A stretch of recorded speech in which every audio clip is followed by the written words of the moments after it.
Saya Pendeta Fidelis Buke akan membantu jalannya pemaparan materi serta diskusi kita pada sore hari ini.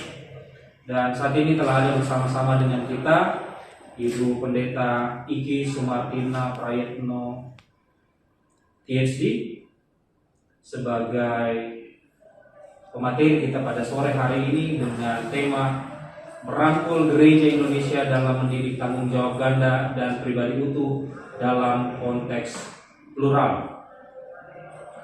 Pendeta Iki Sumartina Putri Prayetno lahir pada tanggal 10 Juli 1984, pendidikan sarjana dari Fakultas Teologi UKSW Salatiga tahun 2007, pendidikan Magister Sosiologi Agama UKSW tahun 2009, pendidikan Master of Theology dari Presbyterian University and Theological Seminary tahun 2015, dan pendidikan terakhir pendidikan Doctor of Theology dari universitas yang sama pada tahun 2018. Dan saat ini sebagai dosen tetap di Fakultas Teologi UKSW sebagai pendeta utusan Sinode GKJ atau Gereja Kristen Jawa. Bidang minat yang ditekuni adalah pendidikan agama Kristen, manajemen pendidikan keagamaan dan transformasi sosial, pembinaan warga gereja, serta misiologi. Baik Bapak Ibu, rekan-rekan yang mengikuti diskusi kita pada sore hari ini, kita lanjut saja pada pemaparan materi dari Ibu Pendeta Iki Sumartina Putri Prayetno PhD dengan tema merangkul gereja Indonesia dalam mendidik tanggung jawab ganda dan pribadi utuh dalam konteks plural. Untuk waktu dan tempat kami persilakan dan kita berikan aplaus yang meriah. Terima kasih Pak Fidel. Tiap hari ganggu Pak Fidel, jadi kalau agak serius ini saya jadi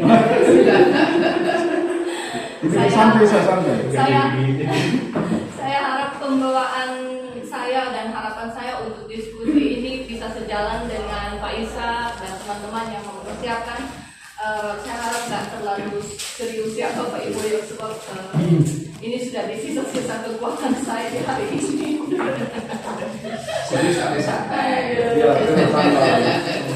Baik Bapak Ibu, teman-teman yang baik, topik jurnal akademik yang pernah saya publikasi di Sinta 3 ya. Ini di Sinta 3 dia. Topiknya merangkul gereja Indonesia dalam mendidik tanggung jawab ganda dan pribadi yang utuh. Tanggung jawab ganda dan pribadi yang utuh dalam konteks plural. Nah, sebenarnya materi artikel yang saya serahkan kepada publisher waktu itu adalah hasil modifikasi dari tugas kecil. Waktu saya studi S2 kalau tidak salah di Korea. Jadi ini tugas kecil, bukan tugas semester, bukan tugas besar. Tugas kecil aja, minggu demi minggu, seperti itu. Dan salah satunya ketika kembali ke Indonesia, saya melakukan banyak penerjemahan kepada tugas-tugas kecil saya. Dan kemudian sedikit demi sedikit, ada beberapa yang saya update dan buat dalam bentuk jurnal akademik. Jurnal ini juga membantu saya dalam pengurusan Jaksa kemarin, Bapak Ibu. Jadi mungkin Bapak Ibu sebelum saya jauh lebih berbagi tentang apa yang telah saya tulis, saya yakin bahwa materi ini bukan materi yang baru buat Bapak Ibu, apalagi dengan ciri khas sosiologi agama yang ada di fakultas kita. Namun izinkan saya, jika Bapak Ibu selama ini bicara dari sosiologi, antropologi, konteks budaya, kearifan lokal, izinkan saya untuk juga berkontribusi lewat tulisan saya ini, lewat pandangan pendidikan agama Kristen. Dan Bapak Ibu mohon untuk dapat dimengerti juga bahwa pendidikan tempat saya bersekolah selama kurang lebih 5 tahun secara keseluruhan, S2 dan S3 adalah di Korea Selatan. Oleh karena itu pendekatan PAK-nya sangat jauh berbeda dengan pendekatan PAK yang ada di negara-negara barat. Karena itu untuk kita dapat saling menjembatani nanti di dalam diskusi. Baik, saya akan mulai dengan yang pertama dan juga saya akan pegang artikel saya ini ya. Bapak Ibu, saya sudah mulai lupa apa yang saya tulis. Bapak Ibu, tidak jarang gereja itu nyaman, hidup dalam ranah domestik seperti itu. Dia enggan melihat, merambah, mempertimbangkan, bahkan mengkritisi ranah publik di mana konteks gereja itu ada. Itu saya rasa statement yang dapat kita saksikan di dalam kehidupan kita bergereja dan bermasyarakat. Izinkan saya mengutip dahulu sebelum saya masuk ke slide pendahuluan dari artikel saya, apa yang disampaikan oleh Pak Melo dalam buku-bukunya tentang gereja. Waktu saya menulis untuk tugas akhir ini, bahasa saya adalah seperti ini. Para teolog di Indonesia mengatakan bahwa gereja-gereja Protestan di Indonesia tidak dapat dikategorikan fungsional. Very strong statement dari Pak Melo. Tidak dapat dikategorikan secara fungsional, secara sosial, dalam artian mampu mengembangkan keterlibatan karena ia mampu mengembangkan keterlibatan struktural masyarakat dalam pelayanan sosial secara sukarela. Wah, waktu saya baca ini tergetar sekali hati saya. Beliau adalah orang yang banyak terlibat di dalam research studi, tapi juga orang yang terlibat banyak sekali juga dalam masyarakat secara aktif. Oleh karena itu saya sangat bersetuju dengan apa yang dikatakan oleh Pak Melo. Kemudian yang kedua, gereja itu lebih mementingkan ritualisme keagamaan daripada keterlibatan sosial. Beberapa revolusi dan agenda besar dari kegiatan ekumenis global diadopsi, tetapi mereka hanya berupa ide dan belum berubah menjadi tindakan atau aplikasi konkret. Benar juga sih, disuruh dengan sukarela itu agak sedikit sulit, kemudian juga ide-idenya ada diadopsi, tetapi aplikasi konkretnya ini minim. Dan ini yang paling menarik saya adalah karena pengalaman diskriminasi sebagai minoritas membentuk karakteristik partisipasi politik Kristen di Indonesia untuk menjadi eksklusif dan lebih ekleosentris. Substansi politik Kristen di Indonesia oleh karena itu terbatas pada pelayanan mandiri untuk kepentingan Kristen, diikuti oleh slogan dari gereja, oleh gereja untuk gereja. Powerful. Jadi waktu saya membaca ini dan dipertemukan dengan tugas baca yang harus saya selesaikan pada waktu itu, pikiran inilah yang kemudian membuka saya mulai menyusun sistematika penulisan jurnal saya, dari mana mau dibawa kemana, seperti itu. Izinkan saya maju ke sini. Kekristenan dari judul saya yang ini ya, Bapak Ibu, merangkul gereja Indonesia dalam mendidik tanggung jawab ganda dan pribadi utuh di dalam konteks plural. Kekristenan dan gereja-gereja di Indonesia sementara ini ya, enggan menyetujui percobaan multikulturalisme karena beberapa alasan. Hal ini saya tulis pada tahun di mana saya sedang melakukan studi seperti itu. Dalam konteks inilah tantangan yang dihadapi pendidikan Kristen itu makin kritis di titik nadir. Bagaimana pendidik Kristen dapat mengembangkan pemahaman kontekstual tentang agama Kristen yang akan berkontribusi pada konteks Indonesia?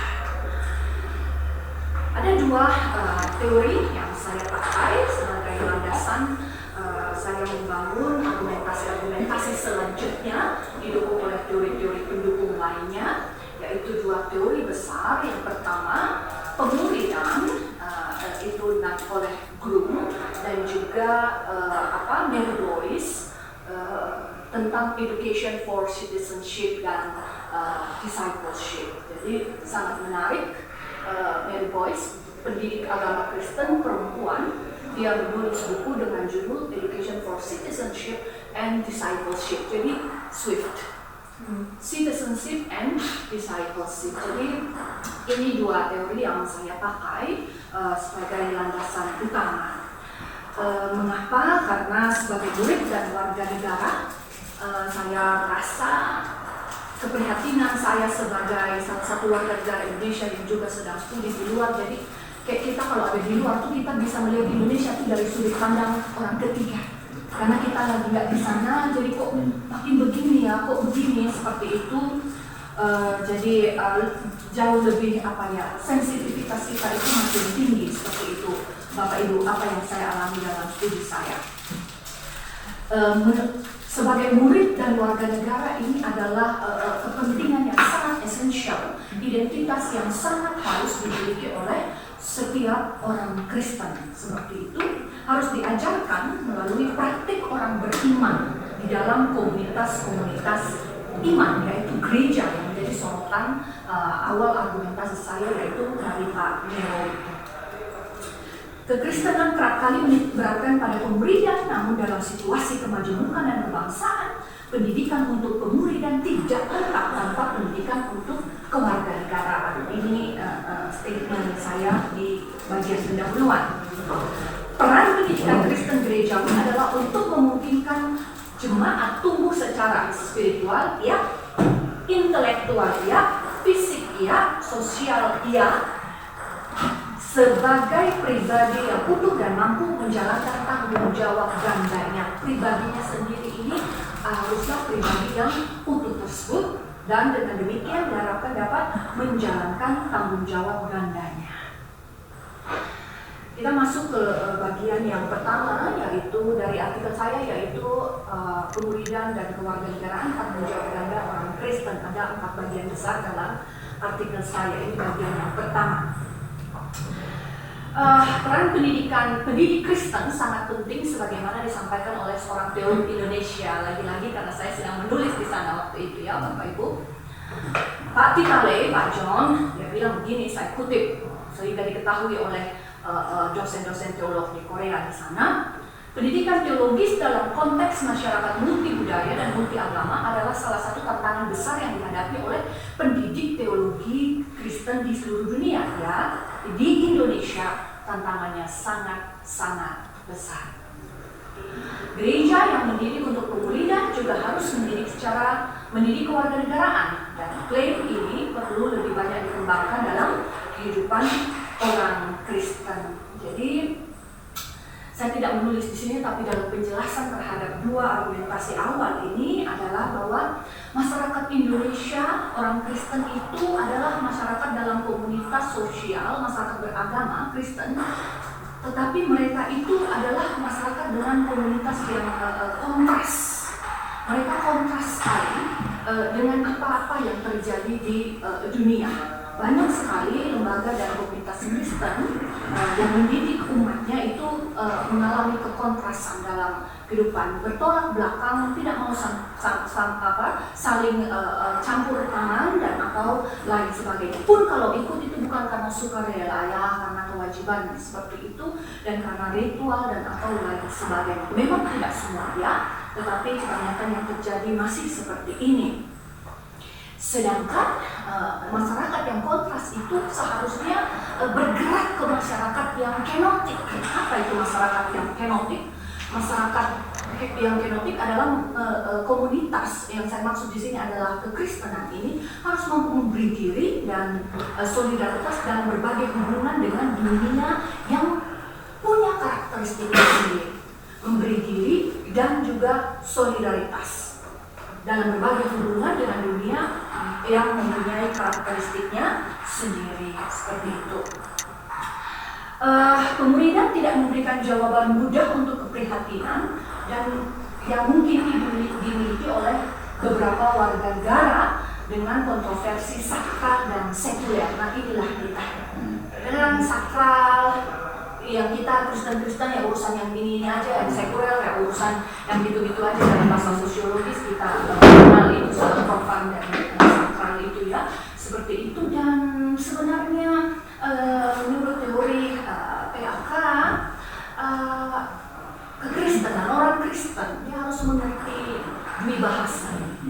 Bahasa komunal dari tradisi sendiri, ya, ada pewarisan, ada segala macam. Tetapi dia juga harus mengerti bahasa publik dari dunia sekuler, apa yang sedang terjadi dan apa yang dibutuhkan, apa yang bisa kita lakukan. Kita harus berbincang tentang itu, berbincang dalam tanda kutip seperti itu. Nah, peran pendidikan Kristen adalah memungkinkan jemaat tumbuh secara spiritual, intelektual, fisik, dan sosial tadi, yaitu menjadi pribadi yang utuh seperti itu.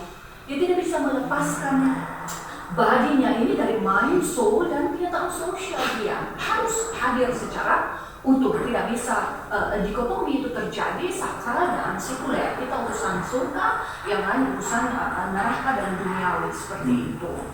Pendidikan kemuridan tidak lengkap tanpa pendidikan tentang kewarganegaraan. Paradoks politik, ini sasaran saya, berkontribusi pada kurangnya partisipasi orang Kristen juga sih di tingkat publik. Ya, tapi ada argumentasi yang mematahkan argumentasi saya sebagai orang Indonesia yang melihat ini semua. Coleman bilang begini Bapak Ibu. Ya, bahwa praktek politik gitu ya, ada perbedaan antara politik Tuhan dengan praktek politik yang tidak tepat. Dia bukan bilang politik yang salah. Dia bilang ada beda antara praktik politik Tuhan dengan praktik politik yang tidak tepat. Saya dari sini nih saya belajar tentang gereja itu tidak senantiasa menyalahkan diri seperti itu, fiktif. Tetapi kita bisa melihat dari wacana yang berbeda, dan buku-buku ini sangat menolong saya untuk berdiri kuat di dalam sikap akademis tersebut dan untuk membantu gereja. Kita perlu melihat politik sebagai panggilan.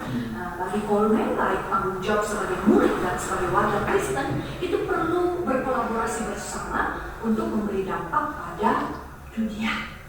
Marilah terlibat dengan benar di dalam dunia. Menganggap serius panggilan Tuhan sebagai sebuah gereja menjadi komunitas roh, huruf besar, roh di dunia, dan komunitas roh untuk dunia. Komunitas roh di dan untuk dunia. Rohnya roh besar berarti Allah. Seperti itu. Saya maju ke bagian kedua dari artikel ini adalah kemuridan yang berubah. Kenapa saya nggak pakai pemuridan yang berubah, tetapi kemuridan yang berubah? Karena pemuridan itu argumentasi saya adalah dilakukan oleh agen pendidik tersebut, sedangkan kemuridan ini adalah apa yang kemudian dipegang dan digenggam dan kemudian dilaksanakan oleh yang menerima pemuridan tersebut. So, kemuridan ini harus berubah. Saya nggak mau terus-menerus juga gereja negatif. Gereja nggak bisa ini, nggak bisa. Gereja mungkin sudah melakukan itu, tetapi butuh feedback dari yang diajar ini, dari yang di depan mereka ini. Jadi tidak hanya berhenti di pemuridan, tapi kemuridan ini harus berubah. Seperti itu.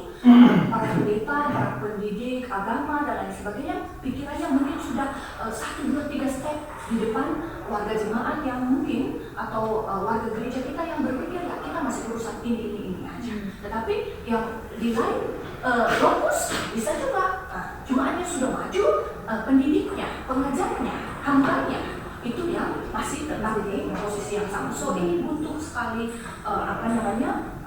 interaksi antar keduanya, relasi bersinergi bersama.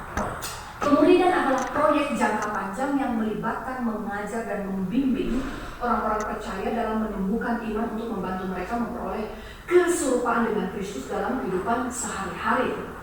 Ini secara ideal selalu kita temui. Hal ini melampaui. Sayangnya kita itu seringkali menafsirkan ini secara harfiah gitu. Serupa dengan Kristus gitu. Tapi serupa dengan Kristusnya itu menurut hikmat kita, bukan menurut apa yang Kristus maksud seperti itu.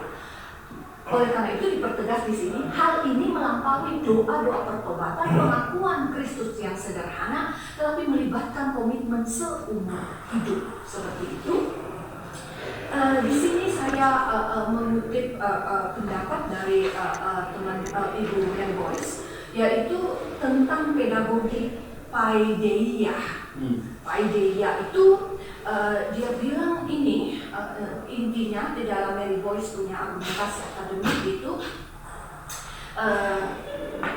dan juga kemudian dipakai nanti oleh Coleman adalah berasimilasi dengan pola kehidupan tanpa kekerasan dan semangat guru yang melayani sebagai model, sehingga dapat menghasilkan kemuridan yang baru tersebut. Disposisi Yesus tegas sekali. Apa yang dia mau, apa yang dia contohkan, meladarkan jejaknya itu jelas sekali. Tindakan paradigmatik penting dalam kehidupan Yesus. Paradigmanya itu, point of view-nya dia, standpoint-nya dia, bagaimana dia melihat sesuatu. Kadang-kadang itu yang kita bilang kita tidak pernah berpikir sejauh itu ya. Masa sekarang out of the box, out of the box gitu ya, seperti itu. Tidak sekedar pengajaran utopis terkait dengan kerajaan Tuhan yang diperoleh dalam perumpamaan, narasi, firman, dan pengajaran. Ini harus melampaui itu semua. Nah, saya lanjutkan dengan apa yang saya tandai di sini sebagai hal yang penting adalah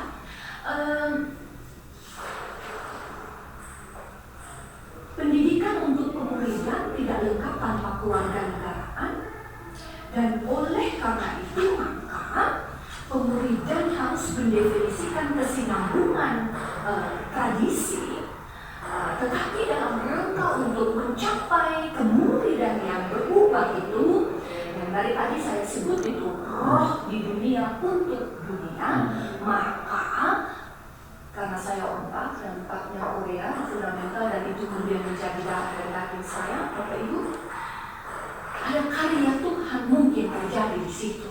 Kalau inilah ikhtiar kita. Tapi kalau ikhtiar kita belum sampai pada ini, bagaimana kita bisa berharap? Memang tidak ada yang mustahil di hadapan Tuhan, tapi we have to do our best, right? Seperti itu. Dan disitulah potensi karya Tuhan melalui rohnya itu ada, sehingga apa yang disampaikan oleh agen pendidik, komunitas iman ini bisa dapat diterima dan terinternalisasi dengan baik. Orang-orang ini keluar dengan transformasi yang baru. Bagi gereja Kristen ya, banyak gereja tidak memiliki tanggung jawab yang lebih besar daripada mengajarkan iman dengan cara yang vital dan membawa kehidupan ke setiap waktu dan tempat. Ini tidak boleh terjadi seperti itu. Untuk situasi kita yang jamak ini, kita orang-orang Kristen, kita semua di sini sebagai pendidik Kristen dan wakil-wakil Tuhan sebagai pendidik di jemaat kita masing-masing, komunitas iman kita perlu ya dididik dalam tradisi keyakinan kita untuk diformasi dengan baik, pembentukan dengan baik. Tapi kemudian juga didorong untuk mau berkembang untuk sampai nanti kepada pemahaman dan penghormatan antar apa? Karena kita ada agama berarti antar agama, tapi lebih dalam daripada itu tentu sesama manusia, untuk semua manusia seperti itu. Nah, oleh karena itu teori besar yang saya pakai yang nomor 1 grup secara fundamental dia bilang bahwa menyajikan pendekatan terhadap iman Kristen dengan identitas dua ini, citizenship dan discipleship, harus menjadi orang untuk mengetahui, memahami, tapi juga merangkul mereka dengan keyakinan pribadi dan kepercayaan nilai-nilai kekristenan. So, menginformasikan, kemudian menumbuhkan identitas tersebut, lakukan formasi, kemudian sosialisasikan itu terus lewat mana? Semua agen pendidikan Kristen yang ada, yaitu 3 yang besar kita tahu: keluarga, komunitas iman, sekolah-sekolah, tempat pendidikan. Tapi kalau untuk orang dewasa ke atas, masyarakat itu pun harus kita setting untuk menjadi tempat di mana kita bisa, orang generasi muda kita ini bisa belajar dari masyarakat. Kalau masyarakat ini kita tidak bisa belajar apa dari masyarakat, itu yang membuat orang Kristen ini banyak kali ini kadang-kadang pesimis dan malas lah, gitu ya, keadaan sekitar kita. Kita boleh susah payah, tapi seperti malaikat yang punya sayap hanya satu, nggak bisa terbang. Jadi kita harus berpelukan supaya punya sayap dua bisa terbang, kalau nggak bisa seperti itu. Dan yang terakhir adalah memperkenalkan pada dirinya, cara kita hidup secara penuh yaitu apa? Memberi diri dan terlibat dalam kehidupan dunia. Ini dari pandangan Bloom. Nah, kita tesis saya waktu itu dalam tugas ini adalah mengundang orang-orang melalui tulisan ini. Saya mau mengundang orang-orang untuk membawa hidup mereka kepada iman mereka dan iman mereka kepada hidup mereka. Nah, kemudian yang bagian ketiga ya Bapak Ibu, yaitu tentang kewarganegaraan yang berubah. Ini bukan tentang pelajaran PKN ya Bapak Ibu ya. Kita sebagai bagian dari warga negara seperti itu. Saya kembali ke yang tadi, idea ini sebagai jalan hidup perlu ditekankan kembali. Hubungan antara teologi, kemudian pendidikan agama, untuk memberikan jalan menuju tanggung jawab untuk mendidik jemaat tentang kewarganegaraan. Banyak hal yang mulia, dan ini adalah salah satunya melalui teologi dan pendidikan keagamaan, yaitu mendidik jemaat tentang kewarganegaraan. Teologi sebagai disiplin humanis membutuhkan pendidikan agama untuk membuat koneksi ini ke idea sebagai jalan hidup. Pendidikan agama berdialog terus sekali dengan ilmu sosial, dan karena itu dia dapat memahami sifat holistik pribadi manusia dan peran pendidikan, dalam hal ini pendidikan tinggi, kita semua yang ada di sini dalam kontribusi kita untuk mentransformasi individu dan masyarakat. Nah, izinkan saya mengutip satu teolog sistematis juga Osmer. Seperti itu, dia bilang begini, ini yang ada di sini Bapak Ibu. Ya, kita semua ini panggilannya panggilan teosentris dalam kedua warganegaraan kita itu, yaitu warganegara surga dan warganegara dunia. Plus juga kita ini adalah itu ya. Dia memakai istilah karena dulu dari Katolik seperti itu. Katekese, mari kita pakai itu untuk menginformasikan yang tadi sejalan dengan grup kami, menyampaikan apa-apa yang menjadi bahasa kita, bukan bahasa komunal tentang diri sendiri, tentang diri sendiri. Itu kita sampaikan melalui katekese. Tetapi kemudian jangan lupa, di dalam situ ada kemungkinan bahwa anggota komunitas Kristen bisa memahami dan berbicara untuk mendapatkan pengetahuan, ya toh, orang iman tanpa pengetahuan bisa jadi teroris. Berpengetahuan tanpa iman, korupsi dan sebagainya ini seperti itu kan. Jadi di bagian ini kemudian kita memberi banyak pengetahuan kepada mereka, menginformasikan, merangkul, bertukar nilai dengan mereka di wadah-wadah seperti katekese kalau dalam bahasa kekristenan seperti itu di situ terjadi. Kemungkinan kita membantu mereka untuk memberi pemahaman yang mendalam, mengantar pada kepercayaan mereka yang paling penting adalah merenungkan makna dan implikasi hidup mereka dalam Kristus. Ini untuk pribadi ya, dan atau keprimordialan kekristenan kita dalam ruang domestik gereja kita. Yang kedua yang menarik dari teori Osmer ini, dia bilang ya katekese dulu ya, tetapi dalam rangka konformasi orang itu bentuk dia, tapi ada hal yang disebut dengan nasihat. Waktu saya belum baca itu, saya apa sih kok nasihat sih? Saya bilang apa sih kok menasihati orang? Tapi dia menjelaskan bahwa nasihat ini dalam argumen dia adalah sebuah motif. Motif apa? Motif imitasi. Karena hal ini merupakan bagian sangat penting dari pembentukan moral. Karena ada banyak bahasa yang tidak melulu tersedia dan dapat kita sampaikan. Apalagi bukan hanya untuk pribadi dan sisi primordial komunitas domestik kita saja, tetapi untuk orang lain di luar kekristenan kita. Sehingga sudah mulai meningkat sekali dari situ. Yang kita perlu melihat bahwa kita ada di mana statement yang sangat keras dari Osman adalah Paulus melihat kedaulatan Tuhan untuk menempatkan kita di negara dan budaya tertentu, dan ini menyiratkan tanggung jawab. Di situ saya merinding, Bapak Ibu. Saya tidak pernah, ini kalimat sederhana, tetapi bahwa saya tidak pernah berpikir sesistematis itu dan sereflektif itu. Ya, kadang-kadang kita benci ada di sini, nggak suka, muak, ya. Seakan-akan kita tidak punya power untuk melakukan perubahan. Tapi remember, kedaulatan Tuhan untuk pagi. Kita tidak pernah bisa pilih kita lahir di negara mana, suku apa, ras apa, dalam keadaan yang demokratis atau timpang, kita tidak tahu. Tetapi ketika kita ditaruh di situ, berarti ada tanggung jawab di sana. Nasihat memainkan peran penting dalam pembentukan pendidikan moral, termasuk jenis moral, pengajaran etis, dan hubungan dukungan akuntabilitas yang berkelanjutan.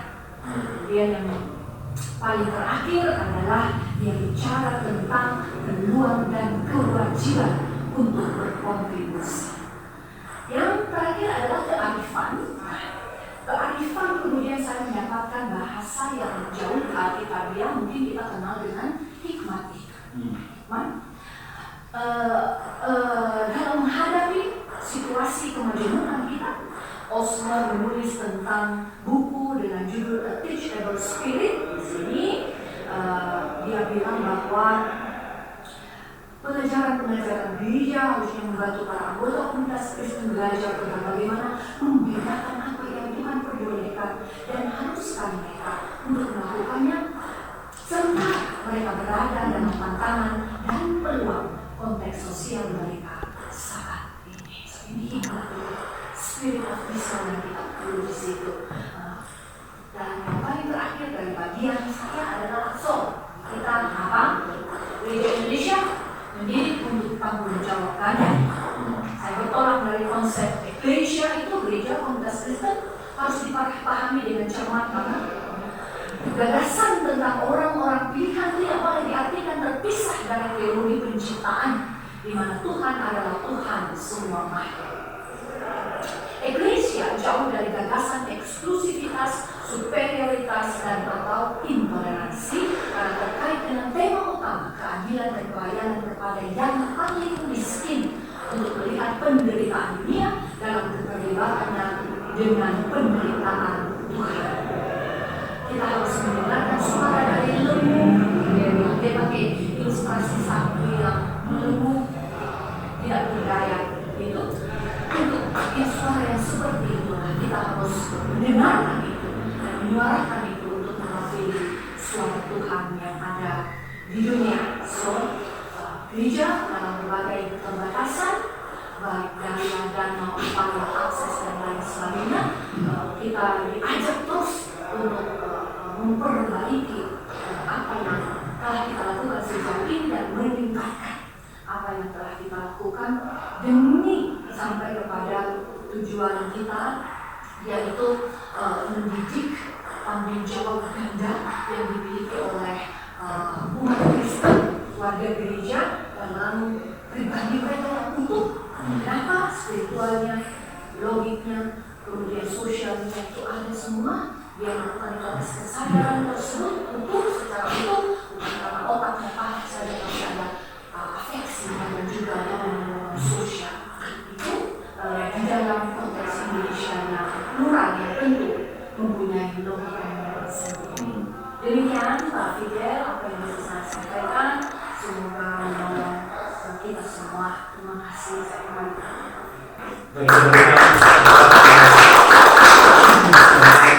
Ya, terima kasih Martina Putri Paitno. Tadi dikatakan oleh Ibu Iki ini sisa-sisa tenaganya bisa dibayar sisa-sisa tenaganya saja gitu ya. Kalau tadi pagi kita diskusi ini ya. Terima kasih Ibu Iki ya, berdasarkan dari realitas atau fakta atau bahkan juga kritik kepada gereja ya, atau warga gereja yang sering kali kurang memperhatikan atau dikatakan tadi bahkan belum memiliki kesadaran untuk kesukarelaan untuk berpartisipasi di dalam kegiatan-kegiatan atau aktivitas-aktivitas di lingkungan sosial, gitu ya. Sangat kurang, kan dikatakan kurang memberikan kontribusi bagi kehidupan sosial masyarakat. Suara yang kecil sekali ya. Ya, mungkin dikatakan juga adanya pengalaman diskriminasi sebagai kaum minoritas, itu saya tulis bahwa baik, terima kasih Ibu. Oleh karena itu dibutuhkan suatu usaha dari gereja untuk mendidik, untuk mengajak umatnya sehingga mereka boleh melaksanakan tugasnya, perannya sebagai citizen, sebagai warga gereja, sebagai murid, seterusnya. Baik, terima kasih Ibu Iki. Ya, sesi yang kedua ini mengingatkan saya salah satu buku yang juga cukup baik ya, sangat baik, yaitu Menolak Narasi Tunggal. Iklan.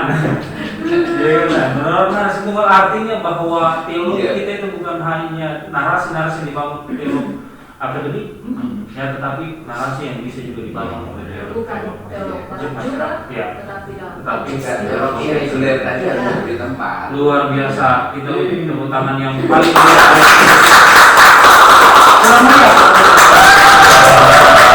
terima kasih ya, sukses buat Ibu Iki di dalam karya-karya selanjutnya, tetap ditunggu